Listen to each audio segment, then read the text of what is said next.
சிவகாமியின் சபதம். முதல் பாகம் பூகம்பம். 44ஆம் அத்தியாயம். மாயக்கிழவன்.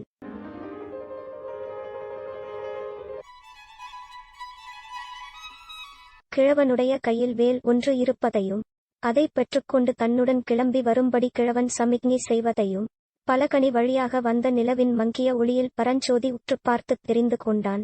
பரஞ்சோதி சிறிது தயங்கியபோது கிழவன் அவனுடைய ஒரு கையை தன்னுடைய இடது கையினால் அழுத்திப் பிடித்தான். உடனே பரஞ்சோதிக்கு பழைய ஞாபகம் ஒன்று வரவே அந்த மாயக்கிழவன் கொடுத்த வேலை வாங்கிக் கொண்டு துள்ளி எழுந்தான். இருவரும் வீட்டின் கொல்லைப்புறம் வழியாக வழியே வந்தார்கள். பரஞ்சோதி தன்னுடைய குதிரையும் இன்னொரு குதிரையும் அங்கே சேணம் பூட்டி ஆயத்தமாக நிற்பதைக் கண்டான். இருவரும் குதிரைகள் மேல் பாய்ந்து ஏறிக்கொண்டார்கள். பரஞ்சோதி எதிர்பார்த்தது போல் கிழவனுடைய குதிரை உடனே பாய்ச்சலில் கிளம்பவில்லை. பரஞ்சோதிக்கு முதுகு புறத்தை காட்டிய வண்ணம் அவன் ஏதோ செய்து கொண்டிருந்தான். எனவே பரஞ்சோதியும் தன்னுடைய குதிரையை இழுத்துப் பிடிக்க வேண்டியதாயிற்று. தாமதம் செய்து கொண்டிருந்த கிழவன் நடுவில், "தம்பி, என்னை யார் என்று தெரிகிறதா?" என்று கேட்டான். தாடியை பார்த்து முதலில் ஏமாந்துதான் போனேன். கையை பிடித்து அழுத்தியதுந்தான் தெரிந்தது. பிசாசுக்கு பயப்படாத சூரர் வஜ்ரபாகு தாங்கள்தானே என்றான் பரஞ்சோதி.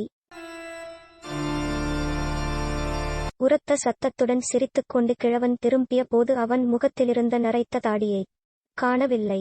தாடி நீங்கிய முகம் வீரன் வஜ்ரபாகுவின் முகமாக காட்சி அளித்தது. "யோசித்துச் சொல்லு அப்பனே, என்னோடு வருவதற்கு உனக்குச் சம்மதமா?" என்று வஜ்ரபாகு கேட்க, பரஞ்சோதி, "எனக்கு வரச் சம்மதந்தான். உங்களுக்குத்தான் இங்கிருந்து போகும் உத்தேசம் இல்லை போலிருக்கிறது" என்றான். "ஏன் அப்படிச் சொல்லுகிறாய்?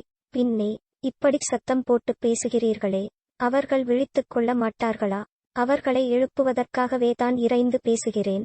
தூங்குகிறவர்களை ஏமாற்றிவிட்டு ஓடித் தப்பித்துக் கொண்டான் என்ற அவப்பெயர் அச்சுத விக்கிராந்தனுடைய வம்சத்தில் உதித்த வீரன் வஜ்ரபாகுவுக்கு வரப்படுமா?" என்று கூறி எதையோ நினைத்துக் கொண்டவன் போல் இடி இடியென்று சிரித்தான்.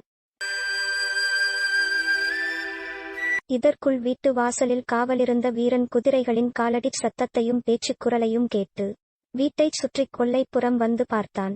2 பேர் குதிரை மேலேறி கிளம்பிக் கொண்டிருப்பதை அவன் கண்டு "ஊ" என்ற கூச்சலுடன் வீட்டுக்குள் ஓடினான். உடனே அந்த வீட்டுக்குள் வீரர்கள் ஒருவரை ஒருவர் எழுப்பும் சத்தமும், "என்ன என்ன" என்று கேட்கும் சத்தமும், "மோசம், தப்பி ஓடுகிறார்கள்" என்ற கூக்குரலும் ஒரே குழப்பமாக எழுந்தன. வஜ்ரபாகுவும் பரஞ்சோதியும் ஏறியிருந்த குதிரைகள் முதல் நாள் வந்த பாதையில் திரும்பிச் செல்லத் தொடங்கின. ஆனால் வஜ்ரபாகு குதிரையை வேண்டுமென்றே இழுத்துப் பிடித்து அதன் வேகத்தை குறைத்ததுடன் ஆங்காங்கு நின்று சென்றான்.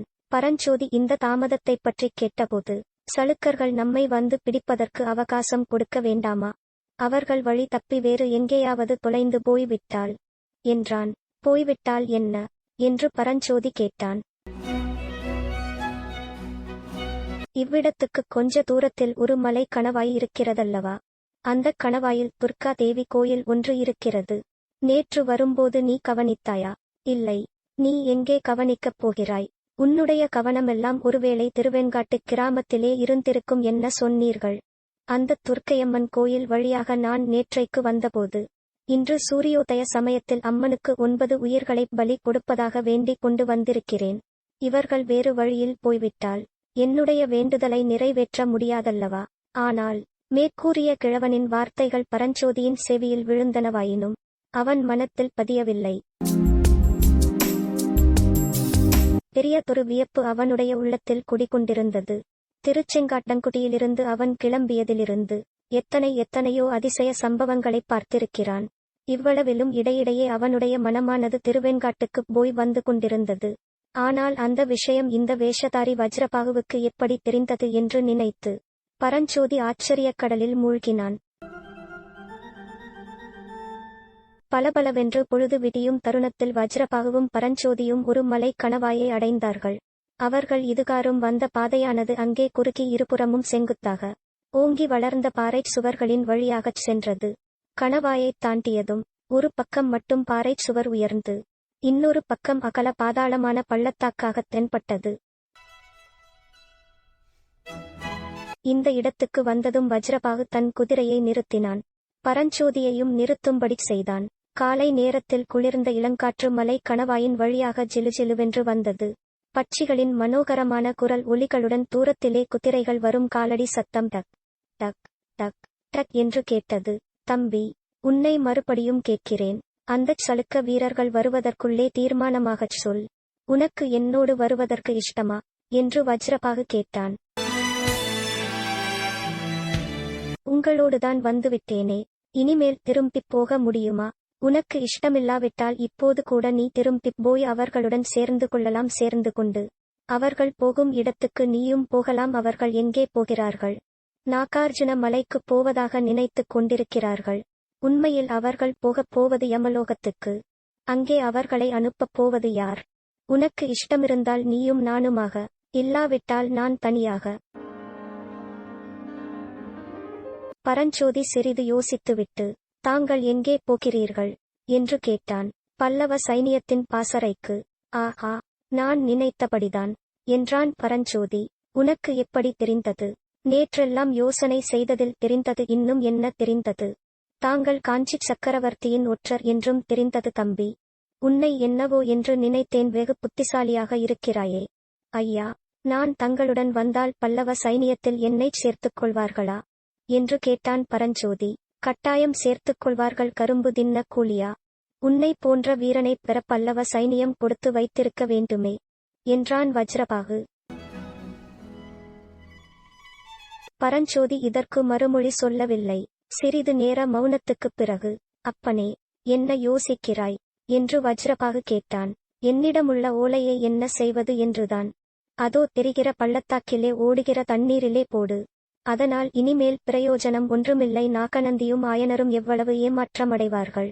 ஆம், நாகநந்தி பெரிய ஏமாற்றந்தான் அடைவார் என்று கூறிவிட்டு வஜ்ரபாகு கலகலவென்று சிரித்தான். ஏன் சிரிக்கிறீர்கள்? இப்படிப்பட்ட கும்பகர்ணனாக பார்த்து அந்த புத்த பிக்ஷு ஓலையை கொடுத்தாரே என்றுதான். ஐயா, தயவு செய்து என்னை மன்னியுங்கள். நான் இப்படியே நாகார்ஜுன மலைக்குப் போய் நாகநந்தியின் ஓலையை கொடுத்துவிட்டு பின்னர் பல்லவ சைனியத்தின் பாசறைக்கு வருகிறேன். வீண் வேலை. அப்பனே, நாகநந்தி உன்னிடம் கொடுத்த ஓலை அக்கினிக்கு அர்ப்பணமாகிவிட்டது. என்ன சொன்னீர்கள்? நாகநந்தியின் ஓலை தீயில் எரிந்து போய்விட்டது என்றேன். இதோ என்னிடம் இருக்கிறதே, அது நான் எழுதி வைத்த ஓலை. தம்பி, என்னுடைய சந்தேகம் சரிதான் என்று பரஞ்சோதி கூறி ஓலைச் சுருளை எடுத்து வீசி பள்ளத்தாக்கில் எறிந்தான். அன்றிரவு தீபத்தில் மயக்க மருந்து சேர்த்து என்னை தூங்க வைத்துவிட்டுத்தானே ஓலையை எடுத்தீர்கள் என்று கேட்டான். உன்னுடைய வேலின் முனையைப் போலவே உன் அறிவும் கூர்மையாகத்தான் இருக்கிறது என்றான் வஜ்ரபாகு. வஜ்ரபாகுவை ஆச்சரியமும் பக்தியும் ததும்பிய கண்களினால் பரஞ்சோதி பார்த்து, ஐயா, நாகநந்தி என்னிடம் அனுப்பிய ஓலையில் என்ன எழுதியிருந்தது என்று கேட்டான். புலிகேசியை காஞ்சி மாநகருக்கு உடனே வந்து தென்னாட்டின் ஏக சக்கராதிபதியாக முடிசூட்டிக் கொள்ளும்படி எழுதியிருந்தது. அடடா, அப்படிப்பட்ட துரோகமான ஓலையையா நான் எடுத்துக்கொண்டு வந்தேன்? ஐயோ, என்ன மூடத்தனம் என்று புலம்பினான் பரஞ்சோதி. போனதைப் பற்றி அப்புறம் வருத்தப்படலாம். இதோ சளுக்க வீரர்கள் யமனுலகம் போக அதிவேகமாக வருகிறார்கள். நீ என்ன செய்யப் போகிறாய் என்று வஜ்ரபாகு கேட்டான். தங்கள் விருப்பம் எப்படியோ அப்படி. சரி, இந்த கணவாயின் இருபக்கமும் நாம் இருவரும் நிற்கலாம். முதலில் வருகிறவன் மார்பில் உன்னிடமுள்ள ஈட்டியைப் பிரயோகம் செய். அப்புறம் இந்த வாளை வைத்துக்கொண்டு உன்னால் முடிந்த வரையில் பார் என்று வஜ்ரபாகு கூறி தான் வைத்திருந்த 2 வாள்களில் ஒன்றைக் கொடுத்தான். பரஞ்சோதி ஆர்வத்துடன் அந்த வாளை வாங்கிக் கொண்டு தன்னுடைய கன்னிப் போருக்கு ஆயத்தமாய் நின்றான்.